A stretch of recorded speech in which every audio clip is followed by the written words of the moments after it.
बिस्मिल्लाहिर्रहमानिर्रहीम अस्सलाम वालेकुम। अब हम क्लास 9th मैथ के यूनिट 11 का थ्योरम 2 स्टार्ट करते हैं। ये थ्योरम कन्वर्स ऑफ थ्योरम 11 कहलाता है। जब भी वर्ड कन्वर्स आता है मैथमेटिक्स में तो इसका मतलब है रिवर्स। तो ये होगा रिवर्स ऑफ थ्योरम 1। अब इसको किस तरह समझना है, रिवर्स किस तरह होगा? हर थ्योरम में स्टेटमेंट में गिवन और टू प्रूव दैट होता है कि हमें कुछ दिया गया है और कुछ प्रूव करना है। कन्वर्स का मतलब है रिवर्स हो जाना। यानी थ्योरम 1 में जो साबित करना था अब वो हमें दे दिया गया, गिवन में ही दे दिया गया, पहले ही दे दिया गया है। और वहां जो हमें गिवन था, जो हमें दिया गया था, यहाँ वो साबित करना है, तो उल्टा हो गया। वहां का गिवन यहाँ का प्रूफ होगा और वहां का प्रूफ यहाँ का गिवन होगा, तो ये कन्वर्स है। तो पहले हम थ्योरम 1 देख लेते हैं कि हमें क्या गिवन दिया गया था, एक रिकैप भी हो जाएगा और क्या प्रूफ करना था थ्योरम 1 में। और जब थ्योरम 2 की हम एनिमेशन देखेंगे तो उसमें हम अच्छी तरह समझ लेंगे कि जो वहां का जो थ्योरम 1 का प्रूफ था वो हमें यहाँ गिवन दे दिया गया है, तो उल्टा हमें करना है। तो थ्योरम 1 में क्या था कि एक लाइन सेगमेंट है, तो ये हमने एक लाइन सेगमेंट बना दिया। इस पर एक बाइसेक्टर है, तो लाइन सेगमेंट तो है ही है ना, इस पे हमने एक बाइसेक्टर बनाया है, ये हमें गिवन दिया गया था। अब इस बाइसेक्टर पर हमें कहा था कि कोई भी पॉइंट पी है वो हमेशा लाइन सेगमेंट के एंड पॉइंट से इक्वल डिस्टेंस बनाएगा। तो आप देख सकते हैं कि ये कोई भी पॉइंट पी इक्वल डिस्टेंस बनाएगा, यानी पी ए और पी बी की लेंथ सेम होगी किसी भी पॉइंट पी से, अगर ये बाइसेक्टर है तो हमें प्रूफ करना था कि ये लंबाइयां बराबर होनी चाहिए। और बाइसेक्टर हमें गिवन दिया गया था, ये गिवन और ये टू प्रूव दैट हमने करना था। अब क्योंकि ये कन्वर्स ऑफ थ्योरम 1 है तो यहाँ पे हमें ये गिवन दे दिया जाएगा पी ए और पी बी की लेंथ किसी भी लाइन सेगमेंट पर, और हमें ये प्रूफ करना होगा कि जब तक ये जो लाइन है बाइसेक्टर नहीं होगी तब तक कोई भी पॉइंट इक्वल लेंथ नहीं बना सकता, तो उल्टा हमें करना है। तो अब हम थ्योरम 2 की कंस्ट्रक्शन देख लेते हैं एनिमेशन के जरिए। तो देखें, सबसे पहले एक लाइन सेगमेंट तो होना ही होना चाहिए। मैंने एक लाइन सेगमेंट बना लिया ए बी, जिसकी लेंथ 10 है। ये कोई भी लेंथ हो सकती है, 14 कर दें, 15 कर दें, कितनी भी लेंथ हम कर सकते हैं इस लाइन सेगमेंट की। तो थ्योरम में गिवन में क्या दिया गया है कि कोई भी पॉइंट पी है, ये पॉइंट पी मैंने ले लिया, ये मूविंग पॉइंट है, कहीं भी हो सकता है, लेकिन शर्त ये है कि ये पॉइंट इस तरह आपने रखना है कि जब भी ये इस लाइन सेगमेंट के एंड पॉइंट से मिले ए और बी से, तो ये इक्वल डिस्टेंस बनाए। जैसे अभी ये इक्वल डिस्टेंस बना रहा है, ए पी 9.43, बी पी 9.43। अब इसको मैं इस तरह मूव करूं कि ये हमेशा दोनों बराबर रहे, कोई सी भी लेंथ रहे लेकिन रहे बराबर। ये इस तरह मुझे इस पॉइंट पी को मूव करना है। अब थ्योरम 1 में हमें ये दोनों प्रूफ करने थे और थ्योरम 2 में मुझे ये गिवन दे दिया गया है। यहाँ पर कन्वर्स से रिवर्स से उसका उल्टा चक्कर है। अब मुझे वो डायरेक्शन तलाश करनी है कि जिस डायरेक्शन में मैं इस पॉइंट पी को मूव करूं और ये दोनों लंबाइयां ए पी और बी पी बराबर रहेंगी। और हमें ये प्रूफ करना है कि वो डायरेक्शन सिर्फ और सिर्फ एक राइट बाइसेक्टर होगी, एक तो मिड पॉइंट से गुजरेगी इस लाइन सेगमेंट के और 90 डिग्री एंगल बनाएगी। तो मैं क्या करता हूं कि आपको ये दिखाने के लिए कि कोई और डायरेक्शन पॉसिबल नहीं है, इसलिए पहले मैं 90 डिग्री के अलावा कोई और डायरेक्शन ले लेता हूं और मिड पॉइंट भी नहीं लेता। मिड पॉइंट बना देता हूं कि आपको ताकि दिख सके, ये रहा मिड पॉइंट ओ। अभी मैंने मिड पॉइंट भी नहीं लिया और कोई दूसरी डायरेक्शन ली है। लेकिन सबसे पहले अगर मैं मिड पॉइंट पे इसको रख दूं लेकिन डायरेक्शन में चेंज कर दूं, तो आप ये देखें कि अगर मैं डायरेक्शन चेंज कर रहा हूं और मिड पॉइंट पे मैंने रखा हुआ है, तब भी ये दोनों साइडें बराबर नहीं है। अगर मैं पॉइंट पी को मूव करवाता हूं तो देखें, ए पी बड़ी हो रही है और बी पी छोटी हो रही है। इसी तरह अगर मैं 90 डिग्री के अलावा मिड पॉइंट पे है, जबकि मेरी जो एक डायरेक्शन है इस लाइन की, एक साइड मिड पॉइंट पर है, लेकिन ये बाइसेक्टर तो है लेकिन राइट बाइसेक्टर नहीं है। मुझे प्रूफ ये करना है कि राइट बाइसेक्टर पर मूव करेंगे इस पॉइंट पी को, तभी पॉसिबल है कि ए पी और बी पी की लेंथ बराबर रहेगी। तो आप देखें, बाइसेक्टर है लेकिन राइट बाइसेक्टर नहीं है, तो ये लंबाइयां बराबर नहीं है। पहला केस तो ये हो गया। दूसरा केस ये हो गया कि ये मिड पॉइंट पे ही कट नहीं कर रहा, किसी और डायरेक्शन में है। अच्छा, किसी और डायरेक्शन में अगर 90 डिग्री हो जाता है तब क्या होगा? तब भी देखें पॉसिबल नहीं है कि ये दोनों साइडें बराबर हो जाएं अगर इस पॉइंट पी को मैं मूव कराऊं। मेरे लिए डायरेक्शन ऑफ मूवमेंट कौन सी है? जहां पर मैंने ये लाइन बनाई है, तब भी पॉसिबल नहीं। तो मैं आपको दिखा देता हूं, आप ये देखें कि अगर इसी डायरेक्शन में मैं इसको मूव करता हूं तो ए पी बड़ी है, बी पी छोटी है। अगर इस लाइन को उठाकर मैं यहां पर ले आऊंगा तब भी यही सेम केस रहेगा। अब बीपी बड़ी हो जाएगी, एपी छोटी हो जाएगी अगर इस डायरेक्शन में मैं मूव करूंगा। सो इट मीन्स कि इनमें से किसी भी पॉसिबिलिटीज पर ये दोनों लंबाइयां बराबर नहीं हो रही हैं क्योंकि पॉइंट पी को मुझे मूव करना है, पॉइंट पी मूविंग पॉइंट है। अब एक और सिचुएशन इसमें बन सकती है, वो ये है कि अगर मेरे पास डायरेक्शन ये हो, आप देखें अगर ये डायरेक्शन है मेरे पास पॉइंट पी को मूव कराने की, क्या तब पॉसिबल है कि ए पी और बी पी बराबर हो जाएं? तो मैं मूव करवा के आपको दिखा देता हूं, तब भी पॉसिबल नहीं है। देखें ए पी बढ़ रहा है और बी पी कम हो रहा है। इसी तरह अगर मैं इस तरफ इस डायरेक्शन को कर दूं और पॉइंट पी को इस लाइन की डायरेक्शन में मूव कराऊं, अब बीपी बढ़ रहा है और एपी कम हो रहा है। सो इट मीन्स कि कहीं भी पॉसिबिलिटी नहीं बन रही है। ये सिर्फ और सिर्फ जब पॉसिबल है जब मैं एक राइट बाइसेक्टर बनाऊंगा, यानी कि सेगमेंट ए बी का मिड पॉइंट होगा और उससे 90 डिग्री एंगल पर मैं ये डायरेक्शन रखूंगा। तो ये जब भी पॉसिबल है जब मैं सेगमेंट ए बी के मिड पॉइंट पर से एक राइट बाइसेक्टर गुजारूंगा, 90 डिग्री के एंगल पर एक लाइन गुजारूंगा। तो इस डायरेक्शन में अगर ये पॉइंट पी मूव करेगा, पॉइंट पी मूविंग पॉइंट है, तो देखें एपी और बीपी बराबर रहेगा। ये हमने प्रूव करना है कि ये वाहिद उसी जगह पॉसिबल है जहां पर ये राइट बाइसेक्टर होगा। तो ऑब्वियसली बाकी के केसेस पॉसिबल नहीं है, तो मुझे लाजमी कुछ एडिशनल कंस्ट्रक्शन करनी पड़ेगी, ये तो मुझे प्रूव करना है। तो एडिशनल कंस्ट्रक्शन के लिए हमने क्या किया है कि एक मिड पॉइंट बनाया है ओ, और उस मिड पॉइंट पर मैं P और O को कनेक्ट कर देता हूं। अभी हमें ये 90 डिग्री नहीं पता क्योंकि 90 डिग्री ही तो हमें प्रूव करना है। असल में तो प्रूव ही ये करना है कि ये 90 डिग्री एंगल बनाएगा, राइट बाइसेक्टर होगा, मिड से गुजरेगा सेगमेंट, लेकिन 90 डिग्री एंगल पे गुजरेगा। बिल्कुल मैंने आपको सिचुएशन दिखाई थी कि जरूरी नहीं है कि आप देख सकते हैं कि मिड पॉइंट से गुजर रहा है लेकिन 90 डिग्री ही बनाए, जरूरी नहीं है, तब भी पॉसिबल नहीं है। तो मैं ये कह रहा हूं कि मिड पॉइंट पे तो से तो गुजर रहा है और 90 डिग्री है, ये हमने प्रूव करना है एंगल। तो अभी आपने 90 डिग्री इसको नहीं समझना, तो मैं यहाँ से एंगल की वैल्यू हटा ही देता हूँ, ये तो हमने अभी प्रूव करना है। इसके लिए एक एडिशनल कंस्ट्रक्शन और करेंगे हम। मिड पॉइंट ओ के अलावा पी और ओ को मैं कनेक्ट कर देता हूँ आपस में, ताकि दो मेरे पास ट्राइंगल्स बन जाएं। एक ट्राइंगल मेरे पास पी ओ ए बन गया, दूसरा ट्राइंगल मेरे पास पी ओ बी बन गया। इन दोनों ट्राइंगल्स को अगर आप देखें तो ये जो पी ओ साइड है ट्राइंगल पी ओ ए और ट्राइंगल पी ओ बी के लिए कॉमन है, तो दोनों की लंबाइयां सेम ही है, हर लंबाई अपने बराबर होती ही होती है, रिफ्लेक्सिव प्रॉपर्टी है। इसके अलावा ओ ए और ओ बी ये दोनों बराबर है मिड पॉइंट ओ से, क्योंकि कट हो रहा है। मिड पॉइंट भी हमने एडिशनल कंस्ट्रक्शन की है क्योंकि मिड पॉइंट से गुजारना था मुझे इस डायरेक्शन को। तो ये दो सेगमेंट्स दोनों ट्राइंगल के अंदर बराबर आ गए। इसी तरह जो तीसरी साइड है एपी और बीपी, ये गिवन के हिसाब से बराबर है हमें। तो दो चीजें कंस्ट्रक्शन के हिसाब से बराबर हो गई, ये कंस्ट्रक्शन के हिसाब से बराबर है दोनों ट्राइंगल्स में, ये दोनों कॉरस्पॉन्डिंग साइड कंस्ट्रक्शन के हिसाब से बराबर है, और ये तीसरी साइड गिवन के हिसाब से बराबर है। हमने प्रूफ ये करना है कि ये 90 डिग्री एंगल है। अब दोनों ट्राइंगल्स के अंदर आप अगर गौर करें कि तीनों साइडें बराबर हैं, तो थ्योरम हम यूनिट 9 में पढ़ चुके हैं कि साइड साइड साइड थ्योरम, तीनों साइडें अगर किसी भी दो ट्राइंगल में बराबर होंगी तो दोनों ट्राइंगल्स ही बराबर होंगे।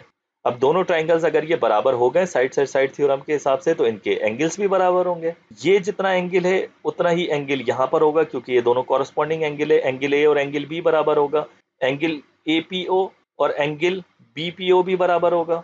तो सब कुछ बराबर होना चाहिए, लेकिन बाकियों का मुझे काम नहीं है, मुझे सिर्फ काम ये है कि ये दोनों एंगल क्या हैं, क्या वैल्यूज रखते हैं। अगर ये 90 डिग्री रखते हैं तो ये राइट बाइसेक्टर है।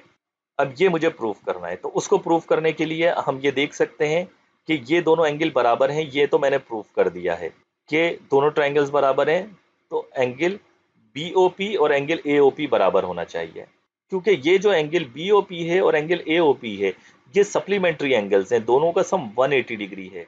आप देखें ना, एक ही लाइन सेगमेंट पे बन रहे हैं ना, इसीलिए दोनों एंगल का सम 180 डिग्री है। अगर 180 डिग्री है दो एंगल का सम और दोनों बराबर भी हैं, तो ये जब ही पॉसिबल है कि जब दोनों 90 90 डिग्री हो। भाई 90 प्लस 90 दो है ना, तो 90 प्लस 90 बनकर ही 180 बनेगा। दोनों को बराबर रखना है, ये मैंने प्रूव कर दिया। दोनों ट्राइंगल बराबर हैं तो दोनों एंगल बराबर हैं और दोनों का सम 180 डिग्री है। तो इस हिसाब से ये दोनों एंगल 90 90 डिग्री हैं। सो इट मींस कि ये एक राइट बाइसेक्टर है, 90 डिग्री पे बन रहा है ये हमने प्रूव कर दिया इस थ्योरम में। तो अब हम बुक के हिसाब से देख लेते हैं कि ये किस तरह से प्रूफ हुआ है। तो ये हमारा यूनिट 11 का थ्योरम 2 है, उसका ये स्टेटमेंट लिखा हुआ है जो कि है कन्वर्स ऑफ थ्योरम 11.1। पहले थ्योरम का कन्वर्स है, सबसे पहले लिखा है एनी पॉइंट। तो आपने ये याद रखना है, हमें कोई भी पॉइंट हो सकता है, किसी भी जगह हो सकता है, लेकिन वो पॉइंट किसी भी जगह किस तरह बनाना है आगे उसकी मालूमात है। इक्वी डिस्टेंस बराबर फासला रखे। कहाँ से बराबर फासला रखे? वो पॉइंट जो आप कोई भी बनाएंगे from and points of a line segment के एंड पॉइंट से बराबर फासला रखे। तो पहले तो मैंने एक लाइन सेगमेंट बना दिया, उनके एंड पॉइंट्स का नाम दे दिया ए बी। अब कोई पॉइंट ऐसा मुझे बनाना है जो हमेशा इक्वल फासला रखेगा इन एंड पॉइंट्स ए बी से। तो मैंने ये पॉइंट पी बनाया। तो ये देखें, पी ए और पी बी बराबर फासला रख रहे हैं, ये हमें गिवन दिया गया है। थ्योरम 1 में ये हमें प्रूव करना था कि ये दोनों बराबर हैं, यहाँ हमें गिवन दिया गया है। तो इसको हम गिवन में लिख लेते हैं। गिवन की heading, A and B are two fixed points. A B तो फिक्स पॉइंट्स हैं and P is a moving point. P कोई भी मूविंग पॉइंट हो सकता है, लेकिन वो इस तरह होना चाहिए कि पी ए और पी बी कंग्रुएंट हो। ये पी ए और पी बी की लंबाइयां बराबर रहें, इस तरह वो मूविंग पॉइंट होना चाहिए। अब आगे थ्योरम में लिखा है कि जो हमें प्रूव करना है कि इज, अब वो जो पॉइंट पी है उसकी डायरेक्शन क्या होगी? Is on the right bisector of it. वो उसके राइट बाइसेक्टर पर होगा। तो वही मैंने लिख दिया, P lies on the right bisector of A B. A B से राइट बाइसेक्टर बनाएगा, 90 डिग्री के एंगल पे बनाएगा, कोई और एंगल नहीं बनाएगा। ये तभी पॉसिबल है कि पी राइट बाइसेक्टर की डायरेक्शन में मूव हो, मूविंग पॉइंट है, तो ये दोनों साइडों की लंबाइयां बराबर रहें। तो हमने प्रूफ ये करना है कि ये राइट बाइसेक्टर बनाएगा, जबकि थ्योरम 1 में ये गिवन दिया गया था कि राइट बाइसेक्टर है। तो हमने कुछ एडिशनल कंस्ट्रक्शन की थी थ्योरम को प्रूफ करने के लिए कि ए बी को हमने बाइसेक्ट किया एट ओ। वर्ड यहाँ पे बाइसेक्ट लिखा हुआ है। बाइसेक्ट का मतलब सेगमेंट ए बी को बिल्कुल मिड पॉइंट से कट करना है। यहाँ पर राइट बाइसेक्टर नहीं लिखा है, सिर्फ बाइसेक्ट लिखा है। इसका मतलब ये कि ये किसी भी एंगल पे हो सकता है, होगा मिड पॉइंट से, लेकिन किसी भी एंगल पे हो सकता है। ये तो हमें प्रूफ करना है ना कि 90 डिग्री पे है ये हमने प्रूफ करना है। सो ओ एक मिड पॉइंट हो गया है। अब मैंने ज्वाइन कर दिया पी और ओ को, ताकि ये दो ट्राइंगल्स मेरे पास बन जाएं। अब प्रूफ के टेबल में हम देख लेते हैं मजीद। सबसे पहले दो ट्राइंगल्स मेरे पास हो गए, एक पीओए और एक पीओबी। इन दोनों ट्राइंगल्स की हम कॉरस्पॉन्डेंस दिखा देते हैं, ट्राइंगल पीओए और ट्राइंगल पीओबी।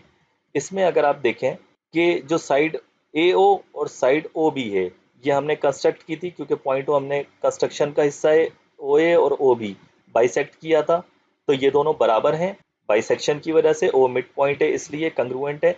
तो मैंने कंस्ट्रक्शन लिख दिया रीजन में, पी ए और पी बी बराबर हैं। ये हमें गिवन दिया गया है कि भाई ये तो लेके चलना है, पॉइंट भी बनाना ही इसी तरह है आपने। तो वो हमने रीजन गिवन में लिख दिया। पीओ बराबर है पीओ के, रिफ्लेक्सिव प्रॉपर्टी, हर चीज अपने बराबर होती होती है। ये रहा पीओ बराबर है पीओ के। तो सबसे पहले ये साइड बराबर आई है, फिर ये साइड गिवन के हिसाब से बराबर आई है, और ये तीसरी कॉमन साइड है, ये भी बराबर है ही है दोनों ट्राइंगल्स के अंदर। तो मैंने लिख दिया कॉमन। दोनों ट्राइंगल पीओ और पीओबी के अंदर तीनों साइडें बराबर हैं। तो आप जरा यूनिट 9 का थ्योरम याद करें, जिसमें साइड साइड साइड हमने प्रूफ किया था कि किसी भी दो ट्राइंगल्स में अगर तीनों साइडें बराबर हैं तो दोनों ट्राइंगल्स ही बराबर होंगे।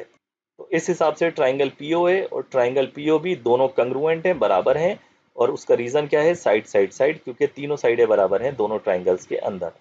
अब अगर दोनों ट्राइंगल्स ही बराबर हैं, ट्राइंगल कंग्रुएंसी के हिसाब से बाकी चीजें भी इनकी बराबर होनी चाहिए।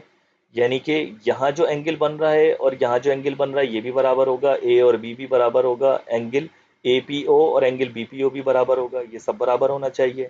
लेकिन मुझे बाकियों का काम नहीं है, क्योंकि मुझे राइट बाइसेक्टर प्रूफ करना है, तो मुझे सिर्फ इन दो एंगल्स का काम है।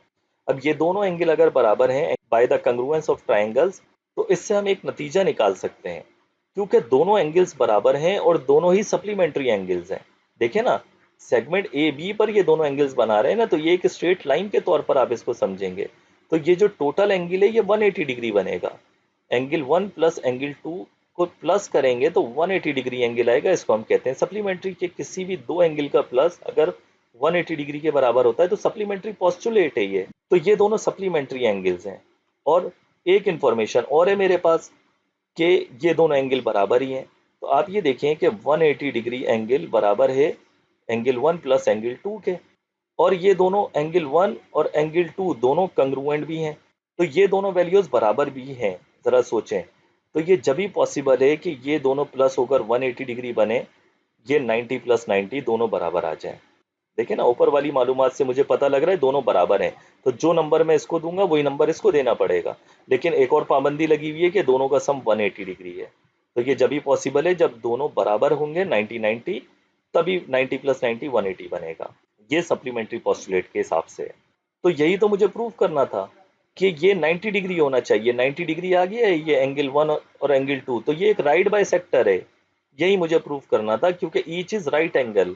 तो इस स्टेप में मैंने लिखा कि but angle 1 and angle 2 are supplementary angles and A B is a line supplementary postulate. जैसे मैंने बताया कि ए बी एक लाइन है, तो ये सप्लीमेंट्री पोस्टुलेट है आपका। ईच हर एक इन दोनों में से जो एंगल 1 और एंगल 2 है is right angle, 90 degree angle है। तो if two supplementary angles are equal in measure each is right angle. जब दो सप्लीमेंट्री एंगल्स बराबर होंगे तो दोनों राइट एंगल ही होंगे। राइट का मतलब होता है 90 डिग्री एंगल। सो इस हिसाब से मैं कह सकता हूं कि 10 PO is the right bisector. बिल्कुल 90 डिग्री राइट बाइसेक्टर ही है। जैसे राइट एंगल होता है तो ये राइट बाइसेक्टर है of side A B, of segment A B. Segment A B का राइट बाइसेक्टर है। थस एवरी पॉइंट, हर एक पॉइंट इक्वल फासला रखेगा फ्रॉम पॉइंट्स ए बी, जो एंड पॉइंट्स ए बी हैं, on the right bisector of A B, जब वो राइट बाइसेक्टर पर मूव होगा। हर एक पॉइंट जो राइट बाइसेक्टर पर मूव होगा वो हमेशा इक्वल फासला रखेगा एंड पॉइंट्स ए बी से। तो इसका रीजन भी इसी तरह आप लिख दें, क्योंकि पी ओ और ए बी राइट एंगल पर हैं। ये राइट एंगल का निशान है ज्योमेट्री के अंदर। इस तरह हम बनाते हैं कि एक लाइन इस तरह है और एक 90 डिग्री पर है, ये राइट एंगल का निशान है। एंड ए ओ और बी ओ बराबर हैं क्योंकि ओ इनका मिड पॉइंट है। सो मिड पॉइंट भी हो गया, 90 डिग्री भी हो गया। तो इस हिसाब से सीधी बात है कि ये एक राइट बाइसेक्टर है। सो सेम चीज़ किसी और जगह पे मैं पॉइंट ले लूँ, जैसे मैंने यहाँ पर बताया कि एवरी पॉइंट के लिए है, तो किसी और जगह पे पॉइंट ले लूँ तो सेम प्रोसेस के ज़रिए ये थ्योरम दोबारा से प्रूफ हो जाएगा। तो हर एक पॉइंट के लिए प्रूफ हो जाएगा। तो वही बात यहाँ पे लिखी हुई है, we can prove by the above process. तो इस तरह से हम इस थ्योरम को प्रूफ कर देते हैं आसानी के साथ। तो होप कि आपको ये थ्योरम समझ आया होगा। आप 1 से 2 दफ़ा देखेंगे, इसमें कुछ भी इतना मुश्किल नहीं है। तो आपको सारी बातें आसानी से समझ आ जाएंगी। पूरा एक लॉजिकल प्रूफ है, तमाम थ्योरम्स लॉजिकल प्रूफ होते हैं। तो थ्योरम्स को समझना बहुत ही आसान है इसी वजह से, क्योंकि एक लॉजिकल प्रूफ्स होते हैं। तो नेक्स्ट वीडियो में नेक्स्ट थ्योरम के साथ आपसे मुलाकात होती है। तब तक के लिए अल्लाह हाफिज़।